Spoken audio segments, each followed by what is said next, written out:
نحمدہ ونصلی علی رسولہ الکریم اما بعد۔ آج کی تلاوت میں 11واں پارہ یعتذرون الیکم، جس میں سورہ توبہ کی 30-6 آیتیں اور سورہ یونس کی 109 آیتیں، مکمل 140 آیتوں کی تلاوت ہوئی۔ اللہ رب العزت سے دعا ہے آج کی تلاوت کو اور اس کے سننے کو قبول فرمائے اور ہمارے گناہوں کو معاف فرمائے۔ ابتدائی آیتوں میں یہ بتایا گیا نبی کریم صلی اللہ علیہ وسلم جنگ تبوک سے لوٹ کر مدینہ آ رہے تھے۔ مدینہ آنے کے بعد کیا حالتیں تھیں اسے بیان کیا گیا۔ جنگ تبوک انتہائی گرمی کے موسم میں واقع ہوئی۔ کھجور پکے ہوئے تھے، توڑنا باقی تھا۔ ایسے موقع پر نبی کریم صلی اللہ علیہ وسلم نے تیاری کا حکم دیا۔ جو مخلص صحابہ تھے جنگ کے لیے نکل گئے۔ مدینے میں جو منافقین تھے انہوں نے آپس میں یہ فیصلہ کیا کہ گرمی میں سفر کرنا ناممکن ہے۔ عذر بہانے بتا کر مدینے میں رہ گئے۔ تو اللہ تعالیٰ نے اس جنگ کو تنگی کا موقع قرار دیا۔ صحابہ بیان فرماتے ہیں جب ہم نکلے راستے میں پانی کے محتاج تھے۔ گرمی موسم جو اپنے شباب پر تھی، اونٹ کم تھے، جب پانی کی ضرورت پڑتی مجبور ہو کر اونٹ کو ذبح کرتے۔ اونٹ کے پیٹ میں شفاف پانی ہوتا ہے، وہ پانی تمام کو بس نہیں ہوتا، گوبر نچوڑ کر اس کا رس پیا کیا، انہوں نے پیا۔ اور کھجور بالکل کم تھے، یہ کھجور 10 آدمیوں کے درمیان تقسیم کیا گیا۔ جس کے ہاتھ میں کھجور آیا اس نے خیال کیا اگر میں کھا لوں 9 آدمیوں کا کیا حل ہوگا۔ وہ کھجور چوس کر دوسرے کو دیتا، دوسرا تیسرے کو، اسی طرح 10 آدمی کھجور کو چوستے ہوئے اپنے پیاس کو بجھائی۔ ایسا ماحول تھا۔ تو نبی کریم صلی اللہ علیہ وسلم مدینہ آ رہے تھے۔ اللہ تعالیٰ نے آپ کو وحی کے ذریعے بتا دیا منافقین آپ کے پاس آ کر عذر پیش کریں گے۔ ایسا ہی ہوا۔ نبی کریم صلی اللہ علیہ وسلم مسجد میں آئے، جتنے منافقین تھے انہوں نے عذر پیش کر دیا۔ نبی کریم صلی اللہ علیہ وسلم نے کہا جاؤ۔ 3 صحابہ ایسے تھے انہوں نے سچ کہا، کعب بن مالک، مرارہ بن ربیع، ہلال بن امیہ۔ نبی کریم صلی اللہ علیہ وسلم تبوک کے لیے نکلے، یہ تینوں خوشحال تھے، ان کے پاس تیز رفتار سواریاں تھیں۔ انہوں نے خیال کیا نبی کریم صلی اللہ علیہ وسلم نکل جائیں، ہم بعد میں آسانی سے ان کو پالیں گے۔ ایسا ہی دن گزرتے گئے، یہ پیچھے رہ گئے سستی کی وجہ سے۔ یہ 3 صحابہ آپ کے پاس آئے، انہوں نے صحیح بتا دیا ہم سستی کاہلی کی وجہ سے نہیں آئے۔ تو نبی کریم صلی اللہ علیہ وسلم نے کہا جاؤ، اللہ تمہارے درمیان فیصلہ کرے گا۔ چند دنوں کے بعد نبی کریم صلی اللہ علیہ وسلم نے صحابہ سے کہا کوئی ان تینوں سے بات نہ کرے۔ حضرت کعب کہتے ہیں مدینے میں اجنبی ہو گیا، مسجد کو جاتا کوئی مجھے سلام کا جواب نہیں دیتا، نبی کریم صلی اللہ علیہ وسلم کے سامنے جاتا سلام کرتا، آپ جواب نہیں دیتے، میں نماز کے لیے کھڑا ہو جاتا، نماز کی حالت میں آپ کی زبان کی طرف دیکھتا، کیا آپ میرے سلام کے جواب دینے کے لیے زبان کو حرکت دیے یا نہیں دیے۔ اسی طرح 40 دن مکمل ہو گئے۔ 40 دن کے بعد آپ نے یہ حکم دیا کہ وہ اپنی بیویوں سے الگ ہو جائے. الگ ہو گئے. 50 دن کے بعد اللہ تعالیٰ نے ان کی توبہ قبول کی. تو اللہ تعالیٰ کہتے ہیں جو کوئی بندہ سچے دل کے ساتھ گناہوں کو اقرار کرتے ہوئے آئندہ نہ گناہ کرنے کا عزم کرتے ہوئے توبہ کرتا ہے، اللہ تعالیٰ اس کی توبہ قبول کرتے. اس کے بعد اللہ تعالیٰ نے صحابہ کی عظمت کو بیان کیا. سب سے پہلے ایمان لانے والے مکے والے، انہوں نے ہجرت کر کے مدینہ تشریف لے گئے، اور مدینے کے اندر انصار تھے، یہ دوسرے نمبر پر ہیں. اللہ تعالیٰ کہتے ایمان کے اندر جو مہاجر انصار آگے بڑھے، اور جو کوئی قیامت تک آنے والے احسان کے ساتھ ان کی پیروی کرتے ہیں، اللہ تعالیٰ ان سے راضی ہو گیا، وہ ان سے راضی ہو گیا. اللہ کی رضامندی صحابہ کو عطا ہوئی، یہ بہت بڑی نعمت ہے. اللہ تعالیٰ نے ان کو دنیا کے اندر جنت کی بشارت سنا دی. اس لیے نبی کریم صلی اللہ علیہ وسلم نے کہا میرے اصحاب کو گالی مت دو. اس دور میں انہوں نے پاؤ کلو جو خرچ کیا ہے اللہ کے راستے میں، بعد میں آنے والے احد پہاڑ کے برابر سونا اگر خرچ کرتا ہے، اس دور میں انہوں نے جو پاؤ کلو اللہ کے راستے میں دیا ہے اس کے برابر نہیں ہو سکتا. صحابہ کی اتنی بڑی عظمت ہے.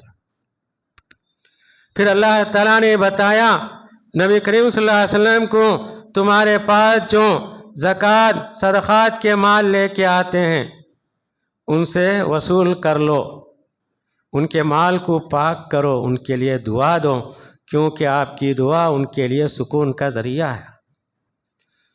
زکوٰۃ دینے سے مال کے اندر پاکی واقع ہوتی ہے. اللہ تعالیٰ مال کو بڑھاتے ہیں، ترقی دیتے ہیں. بظاہر زکوٰۃ دینے سے مال کے اندر کمی واقع ہوتی ہے، مگر اللہ کا وعدہ ہے اس مال کے اندر ترقی دینا، برکت دینا، یہ میرا ذمہ ہے.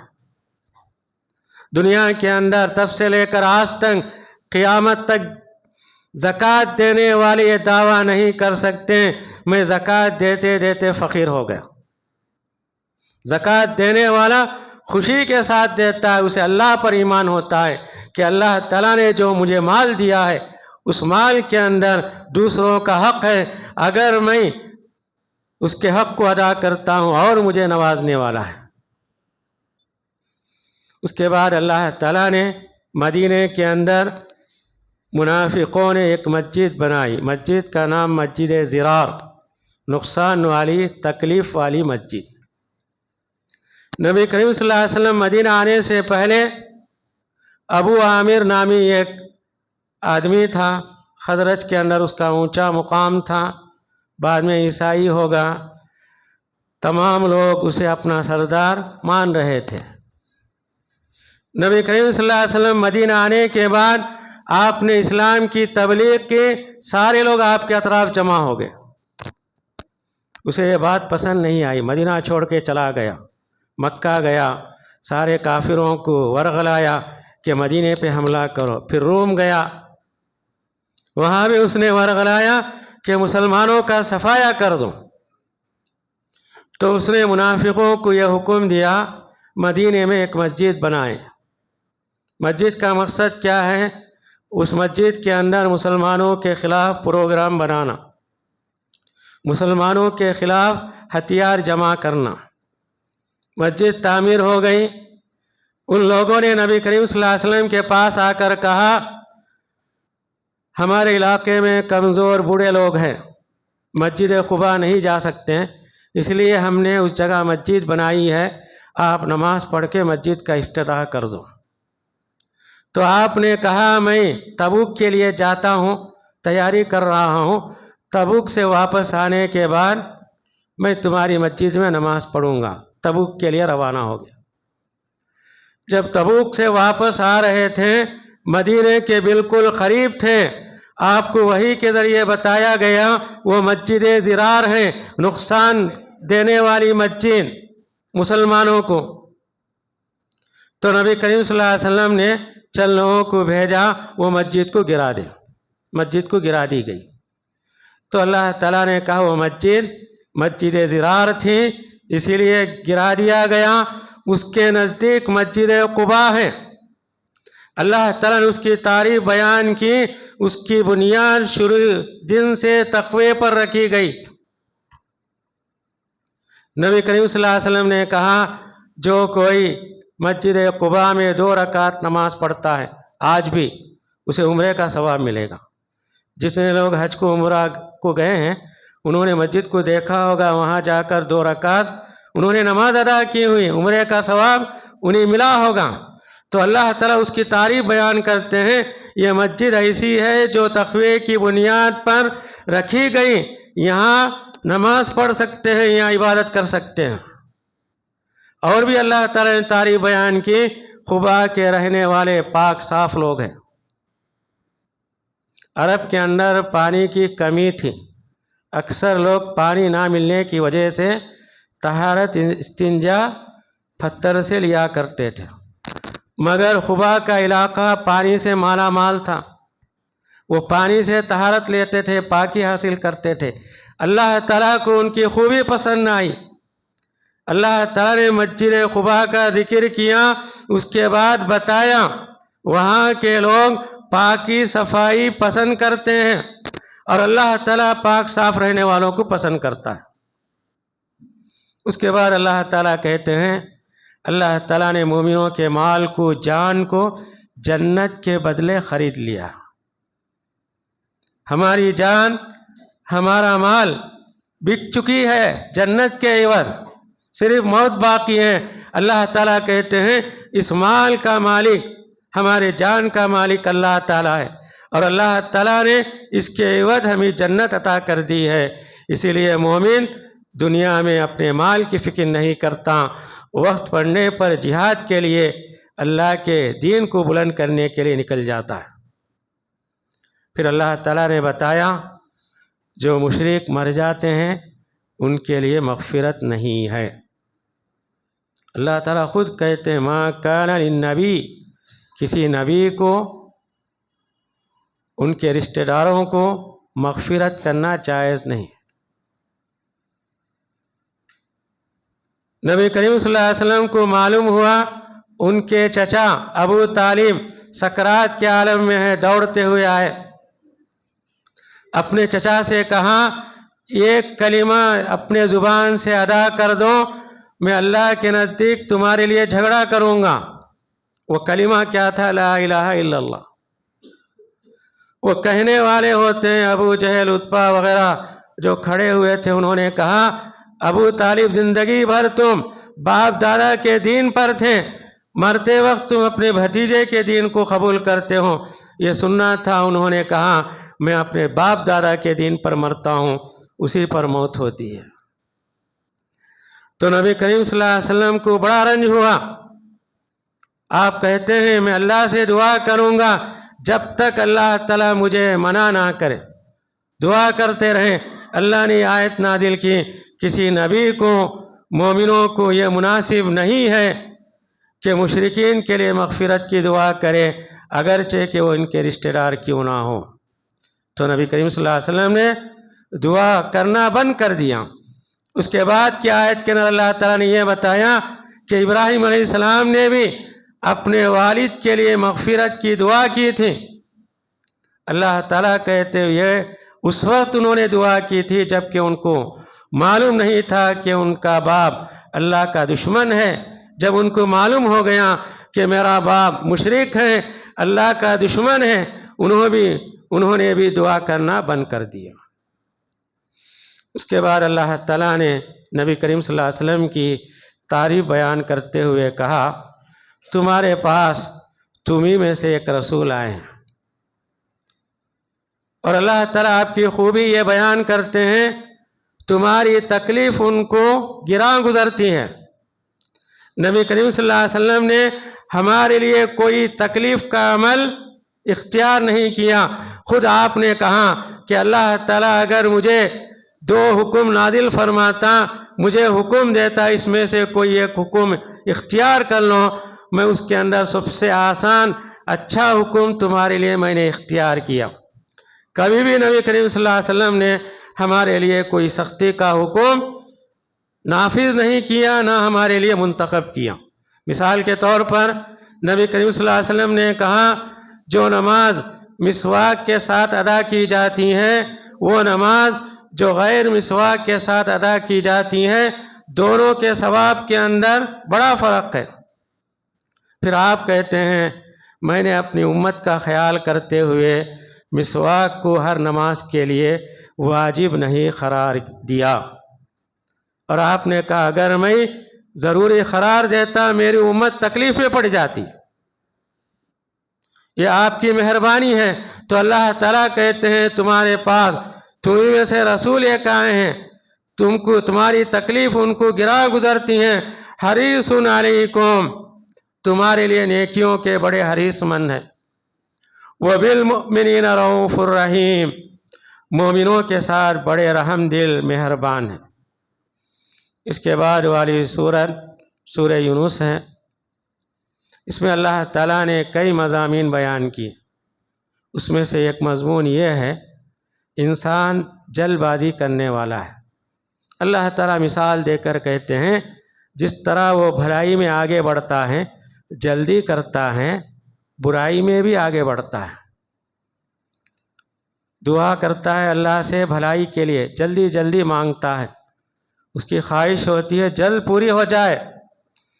اسی طرح جب وہ غصے کی حالت میں ہوتا ہے، جلد بازی کرتے ہوئے اپنے لیے، اپنے گھر کے لیے، اپنے مال کے لیے بدعا کرتا ہے۔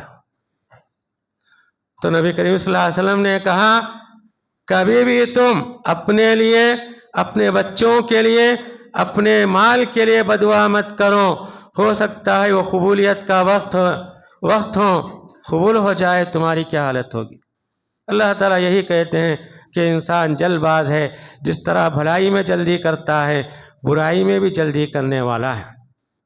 اس کے بعد اللہ تعالیٰ نے قرآن مجید کا ذکر کرتے ہوئے کہا کہ نبی کریم صلی اللہ علیہ وسلم نے مکے والوں کے سامنے قرآن پڑھ کے سنایا جس کے اندر سراسر توحید کی باتیں، اللہ کی قدرت کی نشانیاں ہیں۔ ان لوگوں نے سن کے کہا یہ قرآن چھوڑ کے اور ایک قرآن لاؤ۔ تو نبی کریم صلی اللہ علیہ وسلم نے کہا قرآن کا بدلنا میرے ہاتھ میں نہیں، قرآن میرے اوپر اللہ نے نازل کیا، یہ اللہ کی نعمت ہے، اگر اللہ مجھ پر مہربان نہ ہو میں تمہارے سامنے قرآن کی تلاوت نہ کرتا اور خود مجھے قرآن کے بارے میں علم نہ ہوتا۔ پھر نبی کریم صلی اللہ علیہ وسلم کہتے ہیں میں تمہارے درمیان ایک لمبی مدت گزارا ہوں، 40 سال تک تمہارے درمیان امانت دار سچا انسان بن کے رہا۔ جب تم مجھے سچا مانتے ہو تو تم قرآن کے بارے میں میرے اوپر جھوٹا الزام کیوں لگاتے ہو؟ تمہارے اندر سمجھنے کی صلاحیت کہاں گئی؟ اس کے بعد اللہ تعالیٰ نے یہ بتایا کہ عرب کے لوگ جب سمندر کا سفر کرتے، طوفان کے اندر پھنس جاتے، اپنے سارے معبودوں کو بھول جاتے اور اللہ کو پکارتے، یہ وعدہ کرتے اگر تو ہمیں صحیح سالم کنارے پہنچا دیا ہم تیری عبادت کریں گے، اور جیسے ہی کنارے پہنچتے اللہ کو بھول جاتے، اپنے معبودوں کو یاد کرتے۔ ابو جہل کے بیٹے اکرمہ بعد میں مسلمان ہوئے، وہ اپنے اسلام لانے کا واقعہ بیان کرتے ہیں میں بھی کشتی میں سوار ہوا، تب وہ کافر تھے، طوفان آ گیا، تمام مل کر اللہ کو پکارے، کنارے پہنچے، اللہ کو بھول گئے، اپنے معبودوں کو یاد کرتے ہوئے گھر گئے۔ حضرت اکرمہ کہتے ہیں میں گھر جا کر سوچا کہ ہم لوگوں نے اللہ کو پکارا، اسی بات کو نبی کریم صلی اللہ علیہ وسلم ہمارے سامنے پیغام دیتے ہیں، اس لیے وہ مسلمان ہو گئے۔ اس کے بعد اللہ تعالیٰ دنیا کی مثال بیان کرتے ہیں، آسمان سے بارش ہوتی ہے، زمین سے پودے نباتات ہر قسم کی ہریالی اگتی ہے۔ خاص کر کسان خوش ہو جاتا ہے اپنی کھیتی کو دیکھ کر۔ کاٹنے کا وقت بالکل تیار ہوتا ہے۔ ایسی حالت میں رات میں یا دن میں اللہ کا عذاب آتا ہے، ساری کھیتی ختم ہو جاتی ہے۔ تو اللہ تعالیٰ یہ مثال بیان کر کے کہتے ہیں دنیا اسی طرح ہے، لوگ دنیا سے امیدیں لگاتے رہتے ہیں، کبھی ایسا ہوتا ہے کہ چیز اس کے ہاتھ میں آتے آتے واپس چلی جاتی ہے۔ علماء نے کئی مثالیں بیان فرمائی، اس میں سے ایک مثال یہ ہے کہ ماں باپ اپنے بچوں کو تربیت کرتے ہیں، پڑھاتے ہیں، امید رکھتے ہیں بڑے ہو کر یہ ہماری خدمت کریں گے، ہمارے کام آئیں گے۔ اکثر ایسا ہوتا ہے کہ بچے پڑھنے کے بعد ماں باپ کو بھول جاتے ہیں، ماں باپ کمزور ہونے کے بعد اپنے اولاد سے امیدیں لگائے ہوئے ہوتے ہیں، یہی امیدیں پانی پھر جاتی ہیں۔ اس کے بعد اللہ تعالیٰ نے جنت والوں کا تذکرہ کرتے ہوئے کہا جب جنت والوں کو ساری نعمتیں ادا کی جاتی ہیں، ایک اعلان کرنے والا ان سے پوچھتا ہے جو تم سے وعدہ کیا گیا وہ ملا یا نہیں؟ سارے جنت والے کہتے ہیں ہم کو پورا مل گیا۔ اعلان کرنے والا کہے گا ایک نعمت باقی ہے، جنت والے کہیں گے نہیں، اللہ تعالیٰ نے ہم کو جہنم سے بچایا، جنت میں داخل کرایا، جنت کی ساری نعمتیں ہم کو مل گئیں، کوئی نعمت باقی نہیں۔ نبی کریم صلی اللہ علیہ وسلم کہتے ہیں پردہ ہٹایا جاتا ہے، اللہ کا چہرہ نظر آتا ہے، سارے جنت والے اللہ کے چہرے کو دیکھ کر جنت کی تمام نعمتوں کو معمولی ہلکا سمجھیں گے۔ تو اللہ تعالیٰ کہتے ہیں جنت میں اللہ کا دیدار صرف جنت والوں کو ہوگا، یہ سب سے بڑی نعمت ہے۔ اس کے بعد اللہ تعالیٰ نے یہ بیان کیا مشرکوں کی کیا حالت ہے۔ مشرک غیروں کی عبادت کرتے ہیں۔ اللہ تعالیٰ سوال کرتے ہیں تمہیں آسمان سے زمین سے روزی دینے والا کون ہے؟ تمہارے کانوں کا آنکھوں کا مالک کون ہے؟ کانوں کے اندر سننے کی صلاحیت کون دی؟ آنکھوں میں دیکھنے کی صلاحیت کون دی؟ اور آخری سوال ہے کائنات کے اندر تدبیر کرنے والا کون ہے؟ نظام چلانے والا کون ہے؟ اور اللہ تعالیٰ کہتے ہیں ان کے زبان سے یہی بات آئے گی اللہ۔ یہ ساری قدرت کی نشانیاں ہیں، آدمی غور کرنے سے اسے حقیقت معلوم ہو جائے گی کائنات کا مالک اللہ تعالیٰ۔ اس کے بعد اللہ تعالیٰ نے موسیٰ علیہ السلام کی بدعا کا ذکر کیا۔ موسیٰ علیہ السلام فرعون کی تکالیف کو برداشت کرتے کرتے تنگ ہو کر انہوں نے اللہ سے دعا کی اے اللہ تو نے فرعون اس کے سارے لشکر کو دنیا کی دولت دی ہے، اللہ تعالیٰ تو ان کی دولت کو ختم کر دے اور ان کے دلوں کو تو مضبوط کر دے، ایسا مضبوط کر دے کہ وہ ایمان نہ لائے۔ اللہ نے آپ کی دعا قبول کی۔